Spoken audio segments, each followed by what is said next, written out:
गां जेडी होते ना अल्लाह के दे पर अल्लाह का वठो जी वठो को दीदो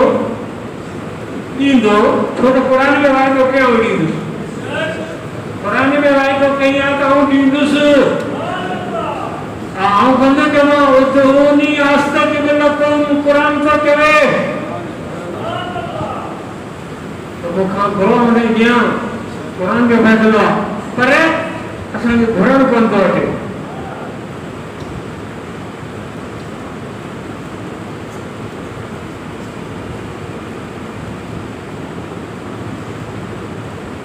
असी दिमाग पढ़ंदा आहियूं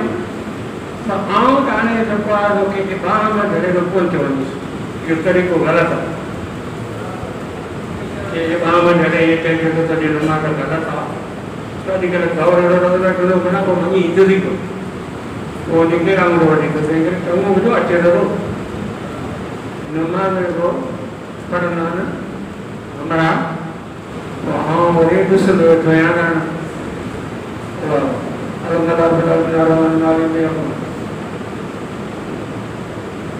मना अल्लाह हम दे जो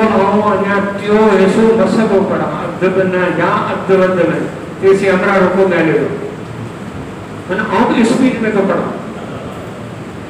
सुभान कलाम को तो पड़ा तारे कलाम तो पड़ा तो अल्लाह अकबर कयो आउं जाचो ठया अल्लाह अकबर करे तो हिने कयो मो अल्लाह मसलो कयो अल्लाह दे अद्वत को कोन पहुंच तो तू राजो रे को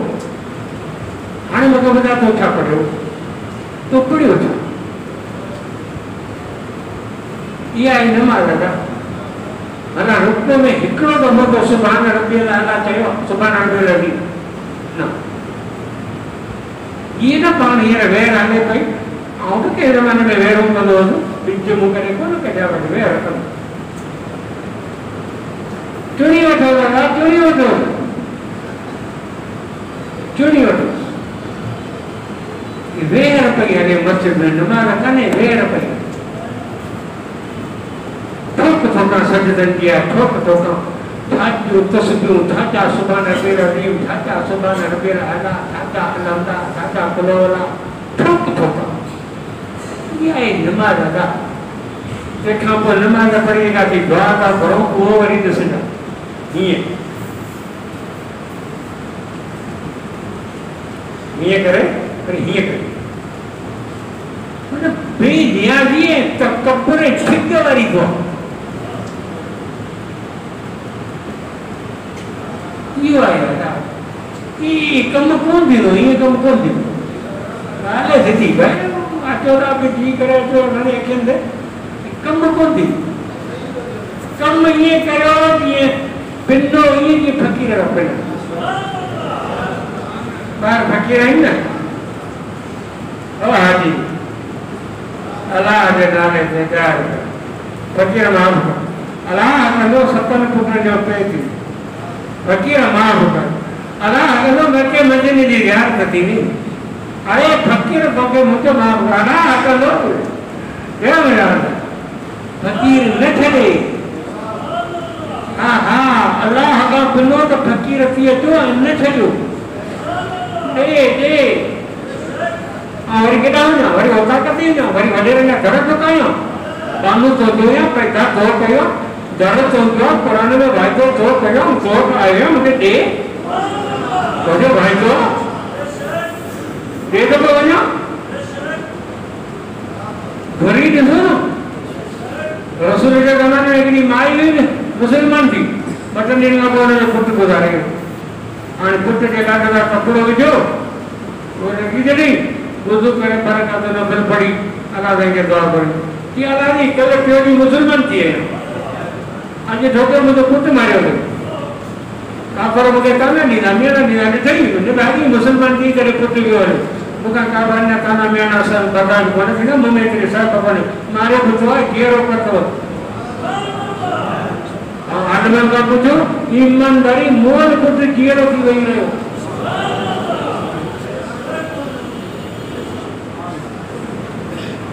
मोहम्मद बिन इस्माइल बुखारी रहमतुल्लाह ने हदीस जो वॾो आलिम ने किताब लिखी आहे बुखारी शरीफ़ इहो मां पेटा नाबीन जाओ रूस जो बुखारा ऐं समरकंद रूस में उते मां जे बेटा नालो मोहम्मद बिन इस्माइल बुखारी रूस जो मां पिता नाबीनो तो मां उनजी तहज्जुद में नमाज में तहज्जुद में दुआ पढ़ंदी अल्लाह मुझे पुट खे तो नाबीन कयो आहे इन पुट खे सॼो कर ऐं इनखे क़ुरान जो हदीस जो हाफ़िज़ आलिम कंदीस मस्जिद में बीठो आहियां मां जे क़ुरान सां नाबीन पुट सॼो थियो नाबीन पुट सॼो थियो हा हा वरी ॾिसो अलाह कंहिंजी घुर थो अचे पेनू पखी थी ॾे त पोइ वञा तथी किरी पओ रोई पओ रड़ियूं कर पोइ चिंगारूं ॾे त पोइ वञा बाक़ी जेकॾहिं मूं वटि शीशो पाणी जो खणी ईंदा साईं आपा बीमार आहे मां बीमार आहे खणी ॾे त ॿीहर तकलीफ़ कोन कंदुसि वॾा शुक्र आहे कारे रंग वारा हणी वांगुरु ॾेई वेंदुसि पर जे न मूं वटि मटे ॾे साईं 5000 उधारा ॾे हींअर नेट ते आराम रुपया मिलिया राज्यनि खे का मुश्किल अरे तव्हां ॾियो हुनखे जंहिंजा खज़ाना कंज भरिया किनो हुन खां जंहिंजा खज़ाना भरिया अल्लाह जो दर आहे जेको 24 कलाक खुलियल आहे 24 कलाक अल्लाह जो दर खुलियल आहे मिलन मस्जिद खे तालो ॾेई छॾिया तूं तोखे घर में मुसलो वञो रब जो दर खुलियो पियो आहे बल्कि अल्लाह जो रसूल तो फरमाए तो पोइ रात थींदी आहे त रब ऐलान कराईंदो आहे तो करण वारो खे ॾियांसि हू ऐलान थो करे असीं सुता पे घोकरा पिया तो सुबुह जो दाम करी सुठी कोन ईमानदारी हा ही सब्र जो महीनो आहे हा मुहर्रम जो महीनो सब्र जो महीनो आहे मुहर्रम जो महीनो कुर्बानी जो महीनो इस्लामी नालो न जो मुहर्रम आहे पाण हिनखे हशर जो महीनो चवंदा आहियूं हशर अरबी लफ़्ज़ आहे मैदान महशर क़यामत हशर वाक़ई हशर है ॿियो अञा हशर खे सॼो थी आहे पुट पुट लॻी पिया ॿियो हशर खे सॼो थी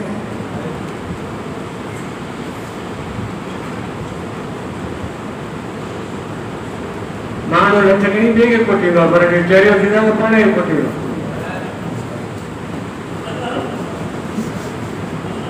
अञा हशर खे सॼो थी केॾा सम्झूं माण्हू आहियूं ग़लती सम्झो वञनि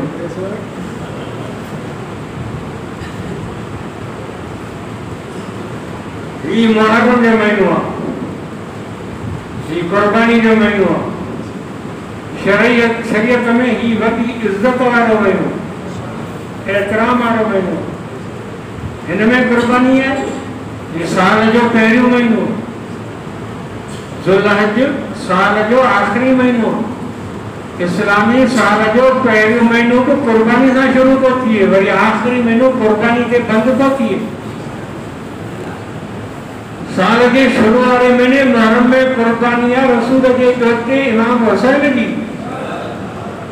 साल के आखिरी महीने हज वाले महीने में कुर्बानी आहे 23 तारीख़ ते हज़रत इब्राहिम जे पुट इस्माइल जी ते कुर्बानी आहे उते कुर्बानी आहे अल्लाह ताला इस्लामी साल के ॾिसो केॾो बरकत वारो बनायो आहे शरात बि कुर्बानी सां हरी इंतिहा आहे जंग बि कुर्बानी ते ये कुर्बानी जो महीनो आहे ही सब्र जो महीनो आहे ही इम्तिहान जो महीनो आहे ही फजीलत वारो महीनो आहे रसूलुल्लाह सल्लल्लाहु अलैहि वसल्लम फरमायो अल्लाह ताला मुहर्रम के महीने में आसमान पैदा कया ज़मीनूं पैदा कई सजदन तारा पैदा कई आदम सलाम पैदा कई अर्श कुर्सी पैदा कई लौह महफूज के पैदा कई जन्नत जहन्नम के पैदा कई आदम अलैहिस्सलाम के जन्नत में दाखिल कई इन मुहर्रम ते अल्लाह तबारक व तआला नूह नबी जे बेटी के सोके ते लाथो मुहर्रम ते अल्लाह ताला हज़रत इब्राहिम के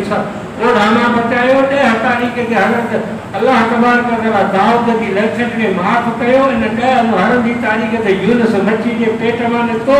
इन महीने में अल्लाह खे रुको फटा कम कया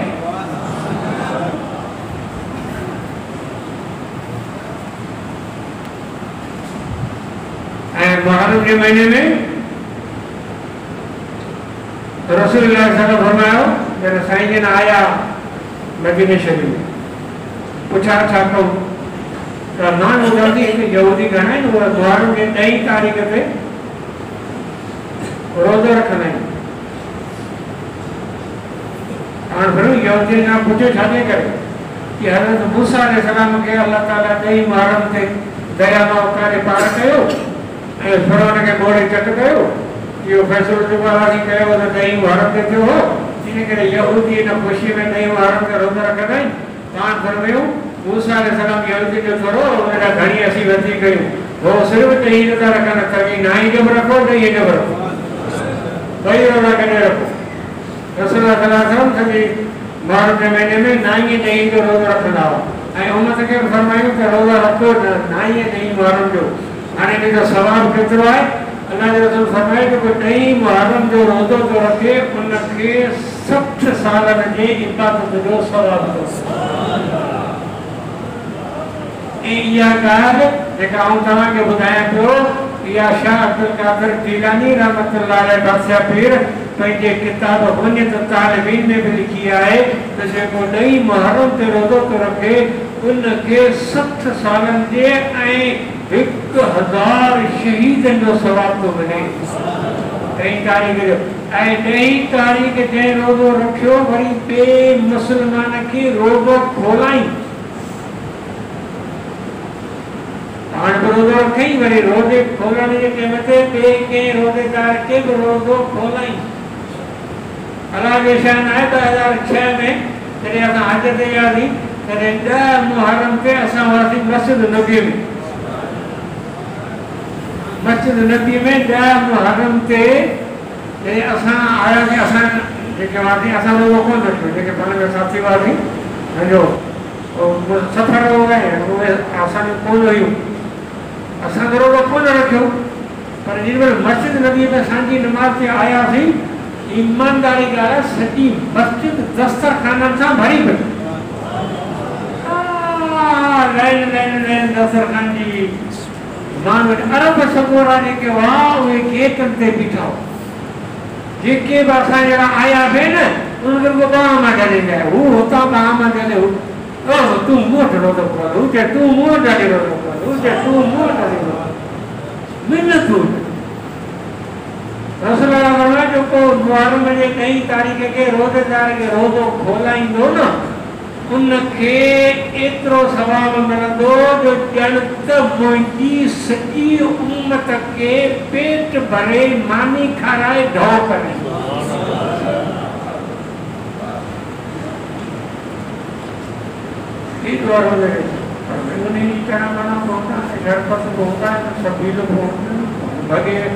आगे खट्टे देखे रखो तो ठीक है नहीं कमजोर था से नहीं आयो आई ना मनो घट तो बन जाया राजो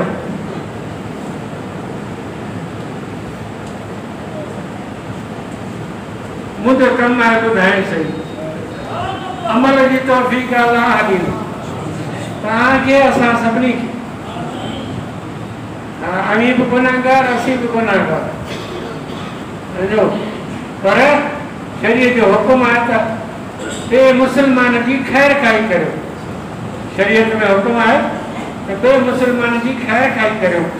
इन का मथे भी केड़ी खैर खाई है जो अवां के चंगी गाल बुधाएगी हां चंगी गाल बुधाएगी इन का मतलब भी खैर खाई केड़ी है जेके बाणी वेठा मस्जिद में आवा कसम आणी के मानी ना कर पगार का पगार का जो मानी ना कर वो जेकी गाल असां किताबनि मां पढ़ी आहे हदीस मां कुरान मां तफ़सीर मां उहा असां हिन उम्मत ताईं पहुचाई आहे ऐं क़यामत जे ॾींहुं जीअं नबी शाहिद थी बीहंदा तीअं आलिम बि शाहिद थी बीहंदा त या अल्लाह असां हिन क़ौम खे दीन ॿुधायो दीन तव्हां पहुतो आलिमनि तव्हांखे ॿुधायो बाक़ी अमल जी तौफ़ीक़ उहा अलाह ॾींदो तव्हांखे त हाणे असांखे ये सबर जो महीनो कुर्बानी जो महीनो हाणे ॿुधो अल्लाह के रसूल करीम सल्लल्लाहु अलैहि वसल्लम के अल्लाह तबारक व तआला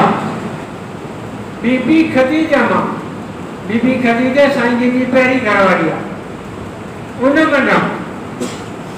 अल्लाह तबारक व तआला ॿ पुट 4 न्याणियूं ॾिनी साईं जी बीबी खदीजा बीबी ज़ैनब बीबी रुकैया बीबी उम्मे कुलसूम बीबी फातिमा रज़ी अल्लाह तआला अन्हा 4 न्याणियूं बीबी ज़ैनब जो निकाह अबुल आस सां थियो रुकैया जो निकाह हज़रत उस्मान सां थियो सन 2 हिजरी जंग बदर के टाइम ते बीबी रुकैया वफ़ात करे वई तो अल्लाह के रसूल पंहिंजी ॿी न्याणी बीबी उम्मे कुलसूम उन जो निकाह हज़रत उस्मान सां करायो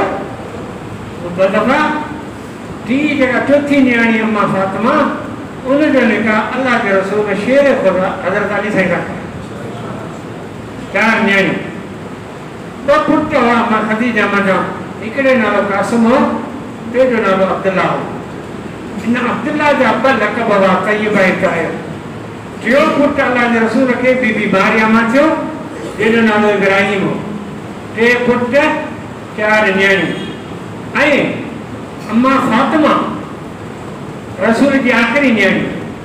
ॿियनि सभिनी न्याणियुनि खां वधीक फज़ीलत वारी अम्मा फातिमा वॾियूं हो हुयूं पर फज़ीलत वारी अम्मा फातिमा कीअं वारा अल्लाह के रसूल नबो जो ऐलान कयो हो तॾहिं रसूल जी जमात हुई 40 साल सभई न्याणियूं ॼमी चुकियूं हुयूं नबूवत जे ऐलान खां अॻे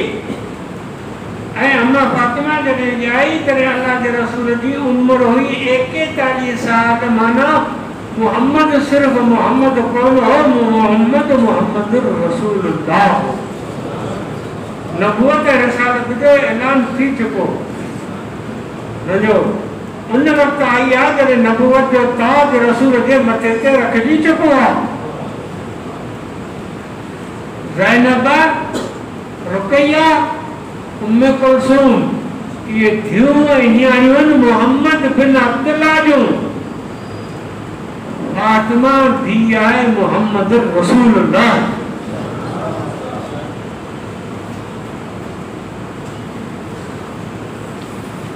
अम्मा फातिमा बड़ी इज्जत वारी है फजीलत वारी है कीअं वाला अम्मा फातिमा जॾहिं अल्लाह के रसूल वटि साईं जिन जे हवेली में साईं जिन जे घर जॾहिं मिलण ईंदी हुई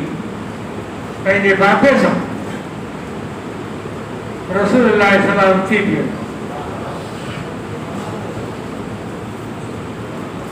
फातिमा उहा न्याणी आहे जंहिंजे इस्तक़बाल में नबूवत खड़ी है बिनी जहान जो सरदार जंहिंजे लाइ उछो थो बीहे उहा अम्मा फातिमा रसूल सलाम फरमायो सय्यदतुन निसाए अहल जन्नत फातिमा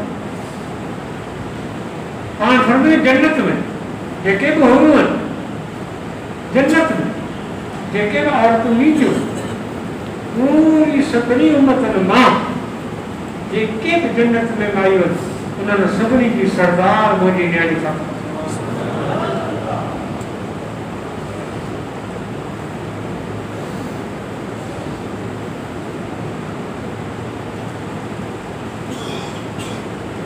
क़यामत जे मैदान ते तेरे नफ़्से हुंदी हर माण्हू मुंहिंजो अर्श में अखियूं टंगल हूंदियूं अलाए छा थो थिए अलाए छा थींदो अलाए कहिड़ो फ़ैसिलो थींदो अलाए केॾा मूंखे उमाणींदा उते उन महशर जे मैदान ते ऐलान थींदो अल्लाह जे तरफ़ कुदरत जे तरफ़ खां ऐलान थींदो अखियूं बंदि करो अखियूं पूरियो, अखियूं बंद करियो, छा आहे अखियूं बंद करियो। मोहम्मद मुस्तफा सरदार नबी जी सरदार लेनी की सवारी थी मटे, अम्मा फातिमा की सवारी थी मटे, क्यों बंद करो।